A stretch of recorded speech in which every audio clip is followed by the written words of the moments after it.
Hey everybody, difficult subject matter we're dealing with today. We are going to be talking about the relation between Puritans and Native Americans, and also uh, Native American slaves and African slaves that were brought over to North America. Difficult subject matter, but really important subject matter we're going to be talking about. Um, Slavery and European colonization. If there are a handful of ideas or concepts that if I had to choose that these would be some of the things that you would remember for this class, this first thing we're going to talk about would be on that list. And that is the concept of chattel slavery.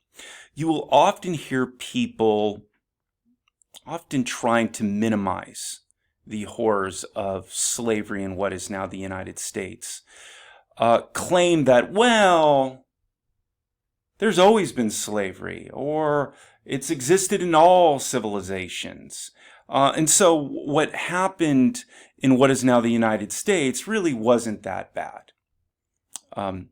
It was bad.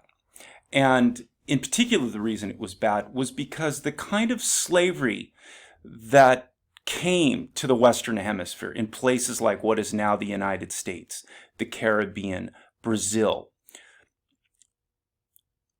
we call chattel slavery. Chattel means property. These people that were brought over from Africa, and Native Americans that were enslaved with European colonization, were property.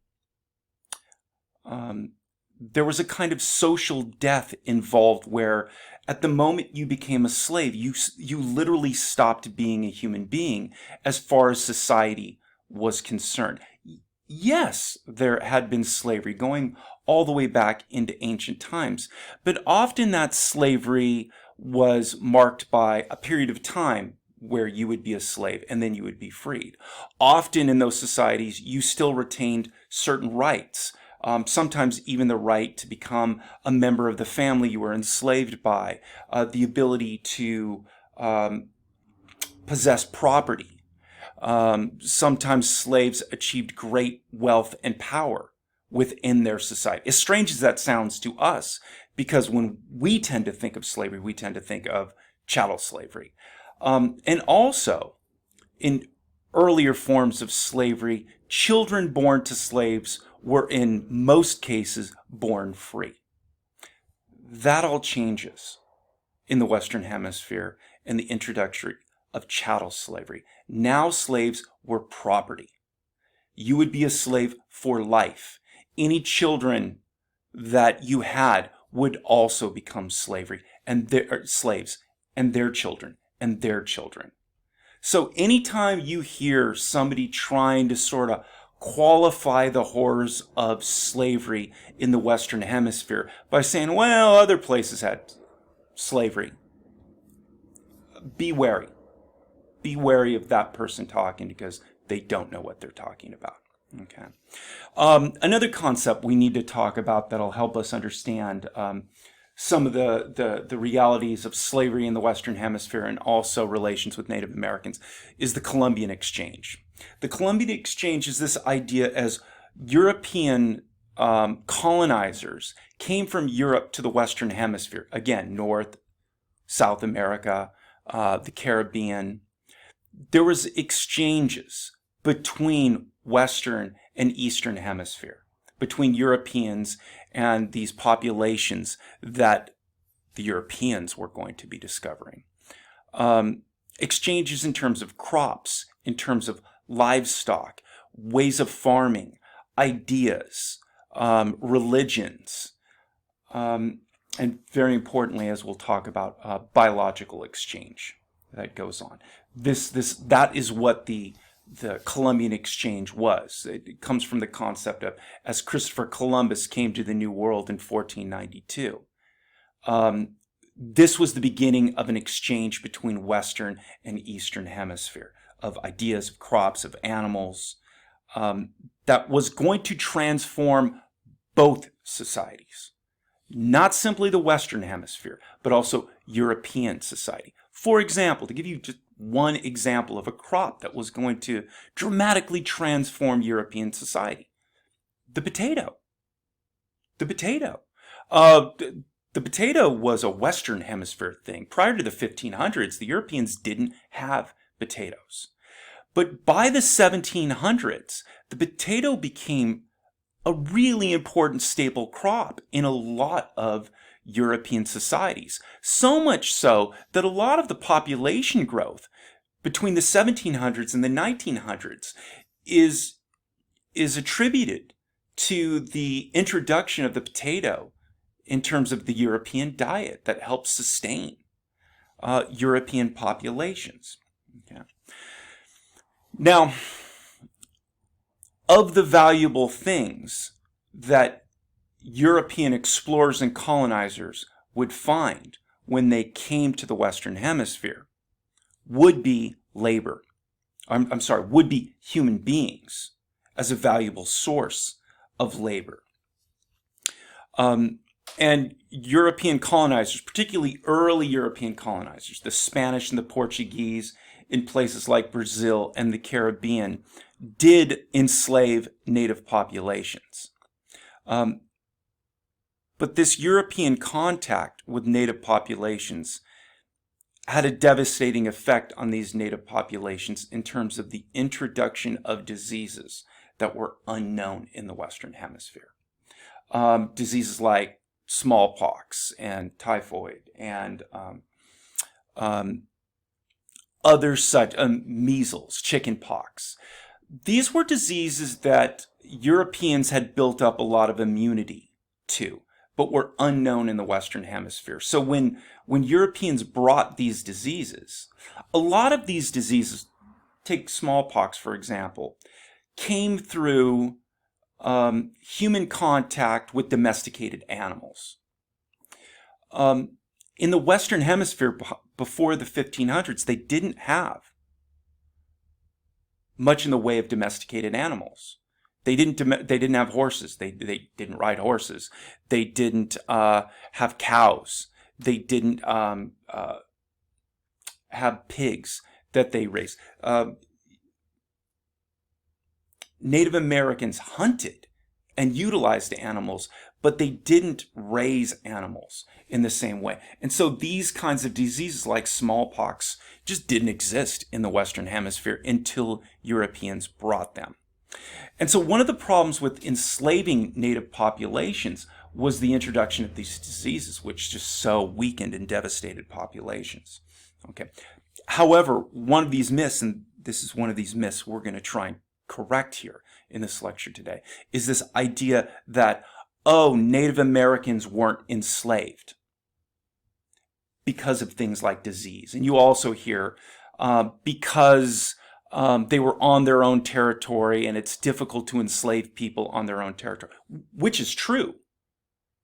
But that did not stop Europeans from enslaving native populations on their own land. And so we will get to talking about that. But what happened as European colonizers occupied more land in the Western Hemisphere, in Brazil and greater areas of South America, of the Caribbean, eventually areas of North America, like the Puritans in Massachusetts that we're talking about. There was a shortage of labor. You just didn't have enough people to work this land. And that's where slavery is going to become such an important component. And we'll talk more about that in a little while. All right.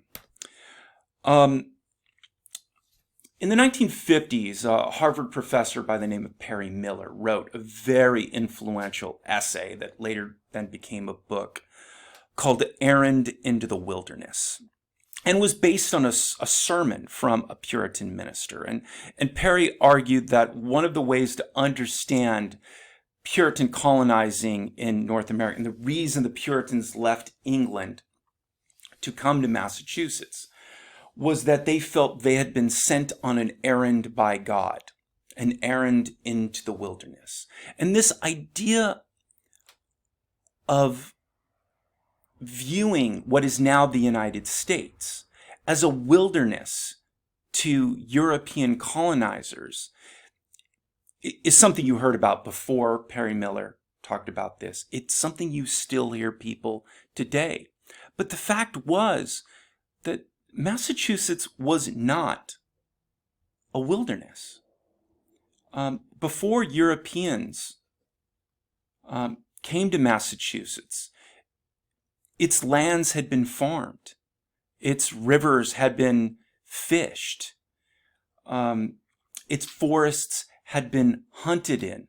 There had been cities and villages. The fact it was viewed as a wilderness to Europeans doesn't mean it was a wilderness. It wasn't a wilderness to the Native Americans that were living on this land. One of the things you'll notice about American cities and towns, there are a lot of cities that end in the word field. In Massachusetts, Springfield, Pittsfield. The reason this word field is used so often in the founding of cities is that as Europeans in the 1600s, 1700s, into the 1800s, as they moved further west, as they looked and scouted for places to create towns, they found these areas that already had trees that were cleared, that were already open. These were places where Native Americans had already cleared the fields. And so when European settlers, colonizers, came and they found these empty places, this is a good place to start a town. And sometimes they knew Native Americans had lived and cleared those fields, particularly like the Pilgrims and the Puritans often knew this. Later on, some settlers didn't, but the fact still remains that the reason those fields were there is because Native Americans had already cleared those fields.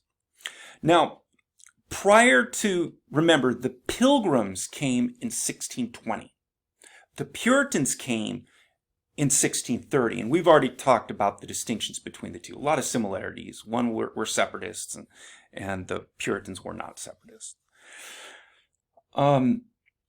There had been a plague that had ravaged the coastal areas, in particular of Massachusetts, of native populations, just prior to this coming of Pilgrim and Puritan settlers in the 16 teens. A tremendous plague. It's speculated that this plague was smallpox. Look, before the Puritans and Pilgrims came, there are other Europeans that had come to this area near Massachusetts, all the way up the coast of New England, all the way up the coast of what is now eastern Canada. In particular, English fishermen had been fishing these shores for decades, and they would have reason to come ashore, sometimes dry their fish, smoke their fish, resupply, find fresh water, hunt for game. And so there had already been Native American European contact long before the Puritans and Pilgrims arrived. This disease was introduced. And so it's estimated that, sort of prior to the 1600s, the population of Massachusetts of Native Americans, particularly along the coastline, was probably around 25,000. It's hard to nail down precise numbers for these kinds of things. But by the time the Pilgrims first arrived in 1620, that population was down to probably between 10 and 15,000 because of this plague that the Puritans very well knew about it. They would explore old Native American villages where the death came so rapidly that Native populations didn't even have time to bury their dead. And places were either abandoned or people had all died off. Now, those that survived, those Native Americans that survived, were willing to work, many of them were willing to work with these recent European arrivals. First the Pilgrims, then later the Puritans. And in fact, Native Americans were vital in terms of the survival and success of early attempts at colonization in New England. Why would Native Americans help these Europeans?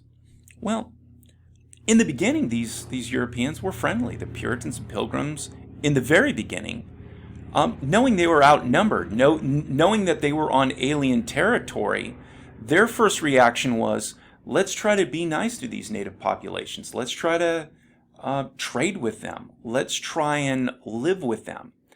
Because the idea of just immediately starting outright hostility wasn't a realistic option for them. Why were Native Americans willing to work? They saw these, what in the beginning was a relatively small number of people, as also as potential trading partners. The Europeans had certain manufactured goods, metal tools, metal cooking implements, firearms that were intriguing to Native Americans. Native American tribes in what's now Massachusetts, Connecticut, the New England area also had traditional rivalries with other Native American tribes. And so when these friendly Europeans started showing up and making contact with some of these tribes, Native Americans saw, these are potential allies to fight our traditional enemies. And one of the ways that the Pilgrims and Puritans are going to consolidate their power in New England is actually going to be playing different Native American tribes off of against one another. And we'll talk about that in a bit when we get here. All right. Let's talk specifically in terms of the Puritans and how their religion starts to play a role in interaction. What this image you see here on this slide here is the seal, what we would maybe call the logo for the Massachusetts Bay Company that we talked about before. It featured a Native American, and you can see from this little, it's like a little text ribbon. This is something that this Native American is saying on the shore, come over here and help us. That looks like a V, but back in the old days, instead of writing U's like this, they wrote U's like V's. Come over here and help us. Now, there actually weren't Native Americans on the shore saying, come over here and help this. But the Puritans saw part of their endeavor. They left England to avoid persecution. They left England because they saw opportunities for wealth and economic opportunity, particularly those centered around Boston. People like John Winthrop saw economic opportunity. We talked about it, the Massachusetts Bay Company. But part of their mission was also going to be conversion of native populations. The Puritans believed that Native Americans, while inferior, less than Europeans, and we'll talk more about race theory as this class goes on, Native Americans nonetheless possessed a soul, and that they could and should be Christianized.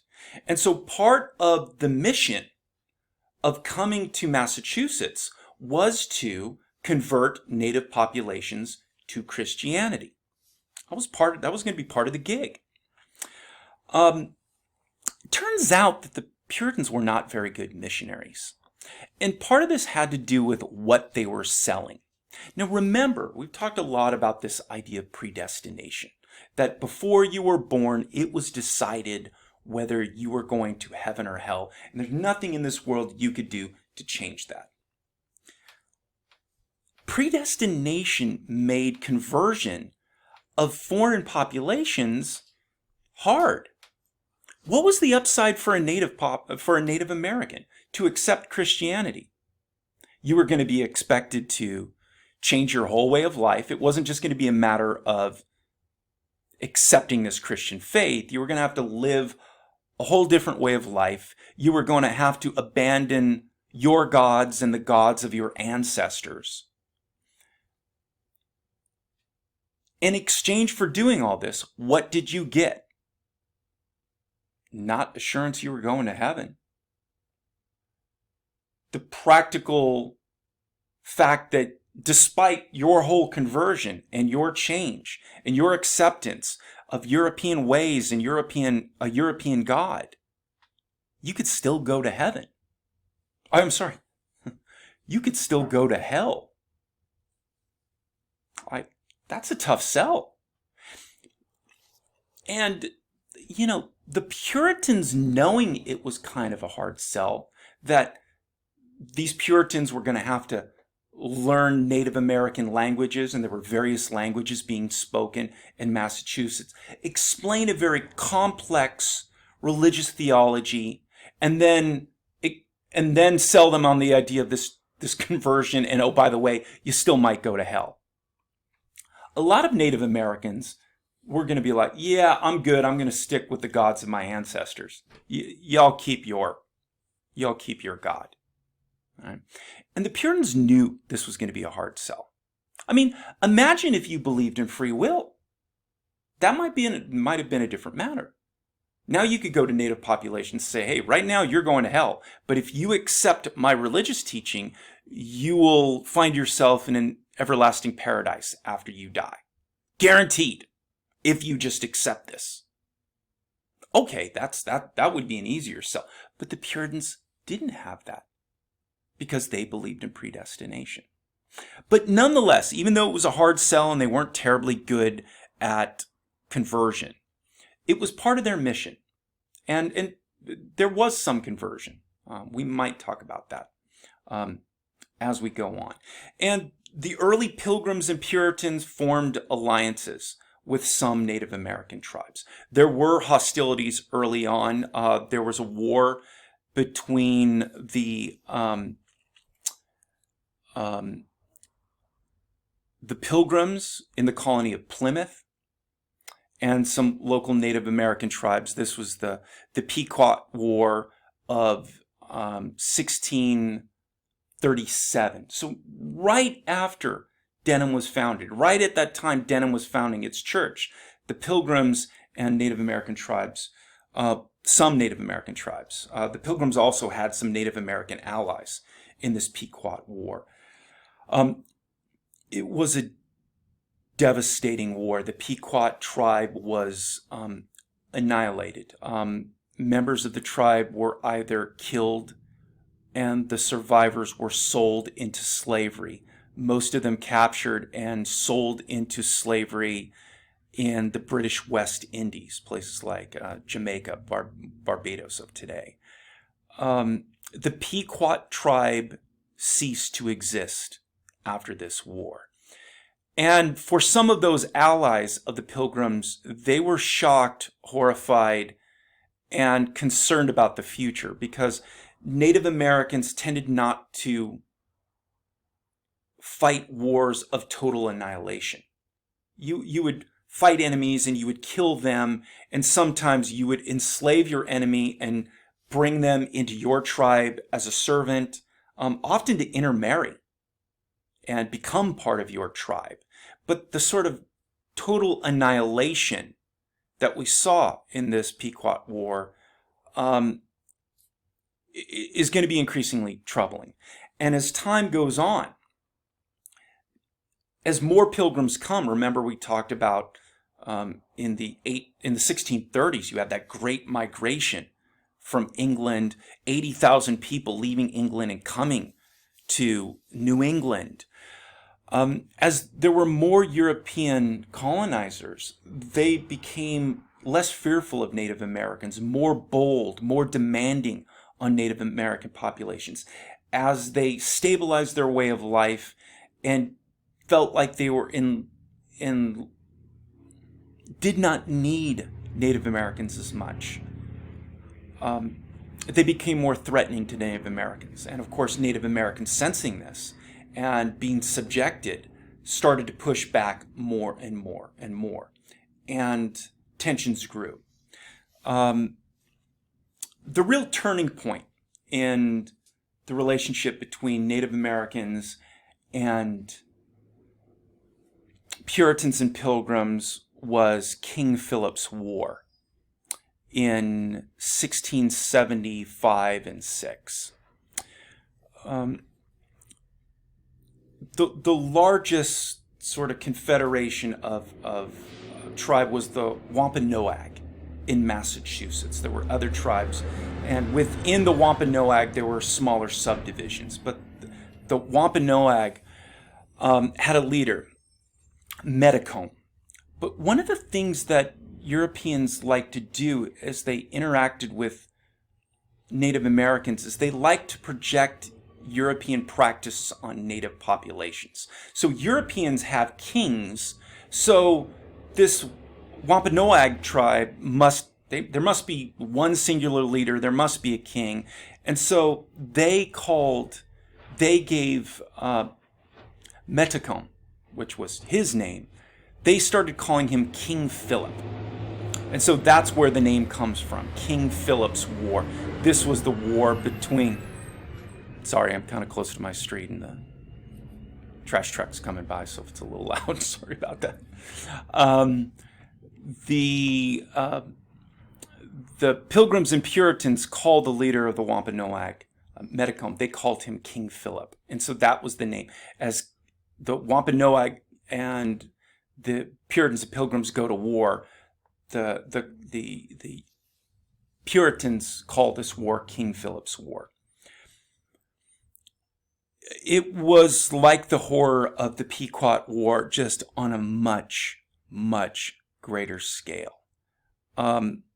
Atrocities on both sides. Native Americans attacking Puritan villages in a combined offensive of attacking over 50 Puritan villages simultaneously at one point. Puritans responding. And once again, the end of the war was not the complete annihilation of the Wampanoag. In fact, there are still Wampanoag in Massachusetts today. But the elimination of the Wampanoag as a sort of viable power that could counter Puritan power. Over 1,000 were killed. Over 1,000 were sold into slavery by the end of the war. And this is the turning point in Puritan, Pilgrim, Native American relations. This is at the point where the idea of forming alliances and working together and mutual trade becomes very unrealistic because the idea of trust is so badly broken between both sides here that it becomes almost impossible. I was sort of talking about this, and I talked about it in the introduction. I was just describing some of the aftermath of the Pequot War and King Philip's War, and talking about Native Americans being sold into slavery. But again, this is something you will hear. You'll read it. My God, you still read it in textbooks that maybe some of you even read not long ago in high school, that Native Americans weren't enslaved. They absolutely were. We know this from historical documents. We know this from slave records. We know this from classified ads in newspapers selling Native Americans as slaves throughout the 1600s, 1700s, into the 1800s. So this is something I'd really like you guys to sort of stand corrected. Anybody ever tells you this, that Native Americans were not enslaved, gently, politely correct them. Share some of your knowledge about this and let them know that that was not the case. Native Americans were in fact enslaved. All right. Let's talk about slavery, and in particular the importation of African slaves into the Western Hemisphere. Well, let's say into what is now the United States. We tend to associate, when Americans tend to think of slavery, we tend to think of slavery in terms of the American South. Initially the southern colonies, places like Virginia, what are now the Carolinas, Georgia, places like that.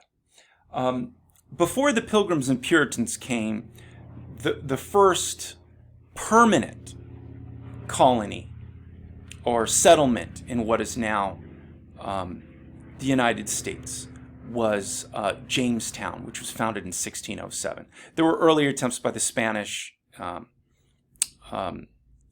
in terms of earliest English colonization, was Jamestown. Now, slavery would be introduced into Jamestown. It was founded in 1607. The first slaves would arrive in 1619, something by accident. Now, when I say by accident, I don't mean it to sound like it was a flukish thing that if this had never happened, slavery never would have arrived.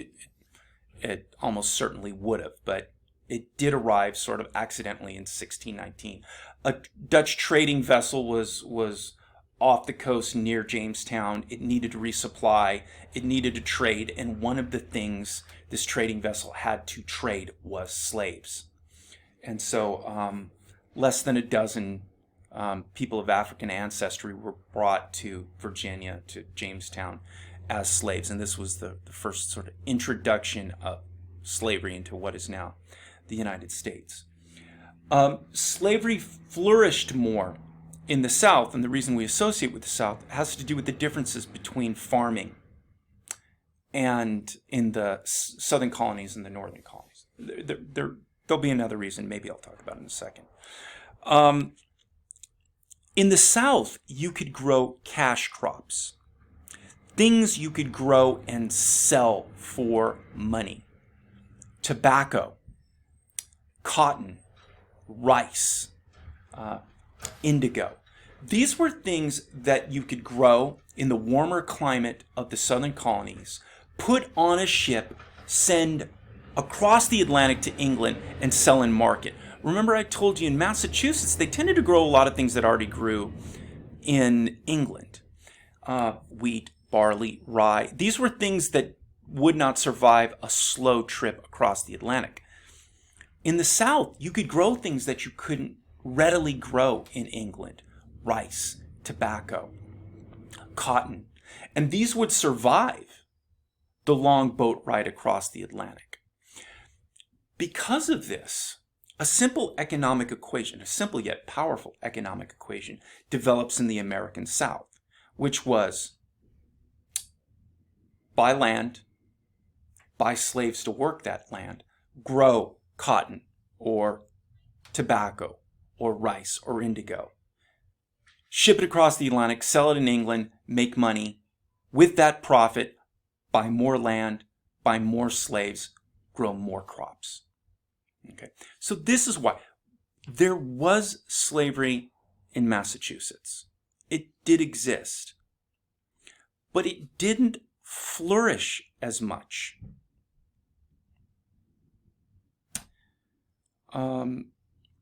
In the North, because of the nature of farming. Remember, we talk about subsistence farmers in Massachusetts. They were basically growing crops, raising animals to feed themselves and feed their families. Slaves, as we'll talk about later on in other lectures for different units, were very, very expensive. Very expensive. So it just didn't make sense for a Puritan farmer, a Puritan subsistence farmer, to buy slaves to work the land. What slavery you had in the North tended to be more urban, tended to be centered more around Boston, tended to be centered more around shipyards and working on ships, working, loading and unloading ships. So was there slavery in the North? Absolutely. All of the 13 colonies that will become the United States, all of them had slaves at one point. All of them had laws that legalized slavery in all of them. It's just in the southern colonies, it made more sense economically to import more slaves. Now, that doesn't mean New England wasn't vital in other ways in terms of slavery. For example,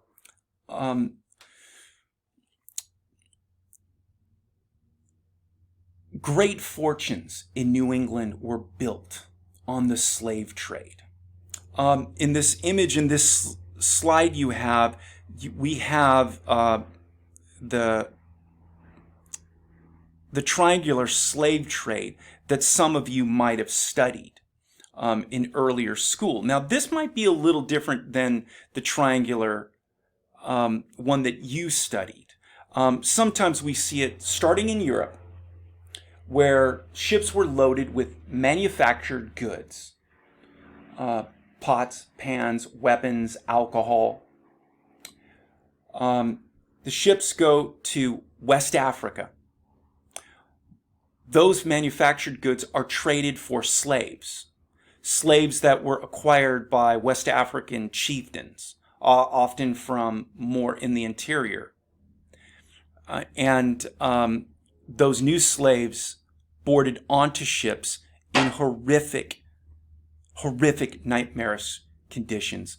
Between 15 and 20% of those Africans placed on ships did not survive the passage across the Atlantic, often from disease, sometimes from self-starvation and suicide, that these people simply did not want to live under these conditions.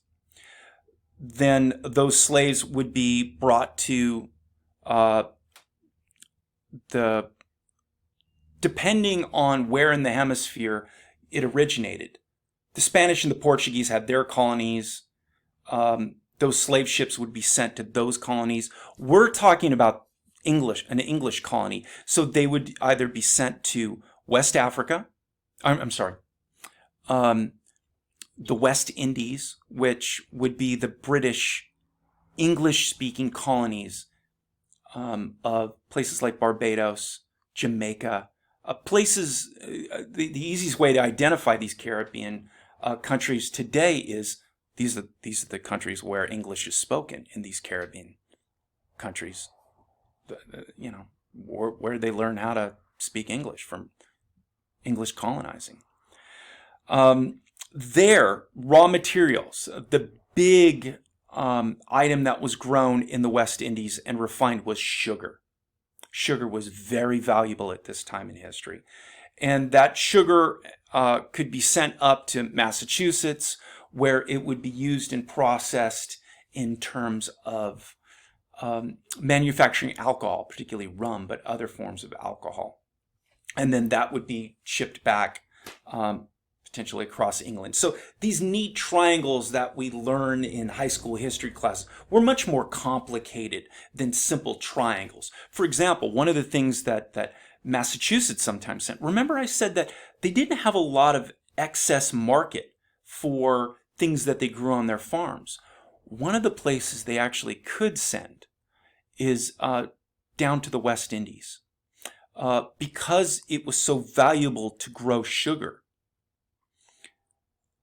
these West Indian colonies often didn't grow a lot of food to feed their population. It was often cheaper for them to import food and to grow sugar and sell that. So there was a smaller market, especially as time goes on, for New England farmers to send some of their crops down to the West Indies, things like that. So just because the Puritans didn't necessarily have a lot of slaves like in the South doesn't mean that they weren't deeply involved in maintaining and perpetrating slavery, particularly in terms of the slave trade. Massive, huge fortunes were made in New England from the slave trade. John Winthrop, the first governor of Massachusetts that we talked about, he would own slaves. His sons would own slaves and be deeply involved in the slave trade. So sometimes Northerners like to attribute a kind of innocence to themselves and demonize the South because they look, well, we didn't have slavery. Well, first of all, yes, you did have slavery. And second of all, you were also deeply involved in the slave trade that there was there. Not everybody, but as a society, they certainly were. Less slavery in New England. We already talked about the agricultural reasons. Right? They just, You know, if you could have grown rice, tobacco, indigo, and cotton in Massachusetts, there would have been more slavery in Massachusetts. But you couldn't grow those things, at least not effectively. And so there wasn't a lot of economic reason for normal farmers to possess slaves. Some have argued also that there might be a religious component to this. What happens very early on in the southern colonies, places like Virginia, is they view people of African ancestry, the Virginians, not the Puritans, the Virginians, viewed people of African ancestry as not having souls, and therefore, since they don't have souls, they cannot be Christianized. It's easier to enslave people, particularly the kind of chattel slavery that we're talking about that develops, where it is lifelong, where you are property, you are not a human being, where your children and your grandchildren will be slaves. The kind of horrific, violent slavery that develops in the Western Hemisphere. It's easier to enslave a person if you believe they are not the same religious faith as you, that they don't possess souls, that they are more like an animal, like a horse or a cow, than they are a human being. By the way, it's not impossible to enslave somebody of your own religious faith. It's just harder. To maintain slavery, tremendous violence and intimidation was required. There's just no way around this fact. You cannot ask people politely to be slaves. They will not. And so the only way you can do that is with direct violence and the omnipresent threat of violence. That at any moment somebody acts out of line, a slave acts out of line, they will be punished violently. That's the only way you can maintain a slave society, is through violence. It's just you show me the history of a slave society, I will show you a history of a people that inflict violence on slaves. It's just the way it works. However, the Puritans, unlike their fellow Englishmen in Virginia, believed that Africans possessed souls and could and should be Christianized. That it was the responsibility, if you owned a slave, that slave, it was your Christian duty to try to Christianize, to convert that person of African ancestry, that slave, to Christianity. And so some have argued that because the Puritans viewed people of African ancestry as possessing souls and could and should be Christians, it made them less enthusiastic to enslave these people, at least directly, at least personally, that to inflict the kind of violence that was required to enslave another human being against a fellow Christian was awkward. Not impossible, and again, there were African slaves in New England. But the argument goes that this fact made the Puritans less enthusiastic about slaveholding. Okay. So of these two reasons, you couldn't grow cash crops in Massachusetts, and the Puritans were potentially less enthusiastic at enslaving fellow Christians. Which one was more important? Oh, the cash crop one. Like I said before, if suddenly the climate got a lot hotter and you could grow tobacco in Massachusetts, would there have been more slavery in Massachusetts? Yes, 100%, definitely. All right. Did this religious component form a factor in making the Puritans less enthusiastic? Maybe. Some argue for it, but make no doubt about it. The considerable reason for this was that just you couldn't grow cash crops. If you could grow cash crops, Massachusetts would have looked a lot more like Virginia in terms of slavery. Okay. This has been a kind of a long lecture. One last kind of interesting idea, maybe an irony of the Puritans and their views on race, was that on the one hand, the Puritans believed in hierarchy. They believed some people were born high and some people were born low, that some people were better and some people were worse. So on the one hand, the idea of slavery was perfectly consistent with Puritan views on hierarchy. The Bible, both the Old Testament and the New Testament, is filled with talk of slavery, and nowhere in the Bible do you find a direct denunciation of slavery. As far as the Bible is concerned, slavery is okay. However,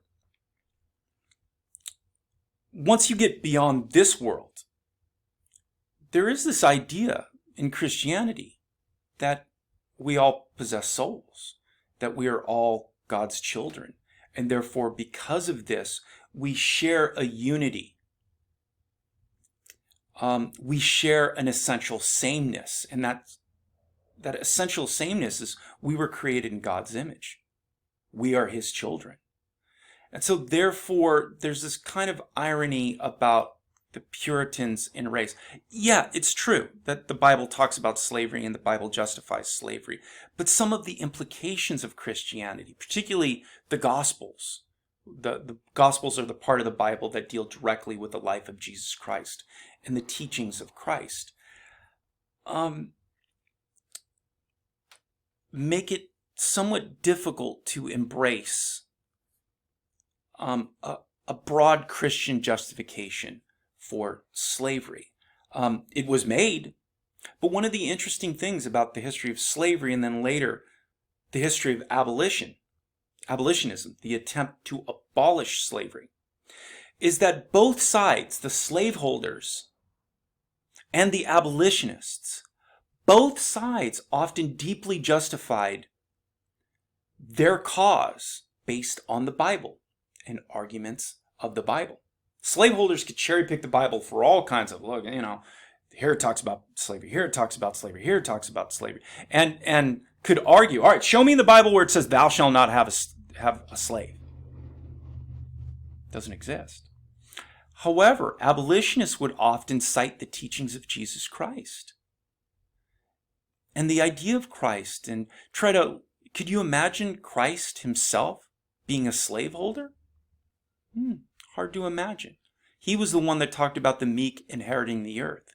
He's the one that talked about it being harder for a camel to pass through the needle of the eye of a needle than for a rich man to enter the gates of heaven. Right?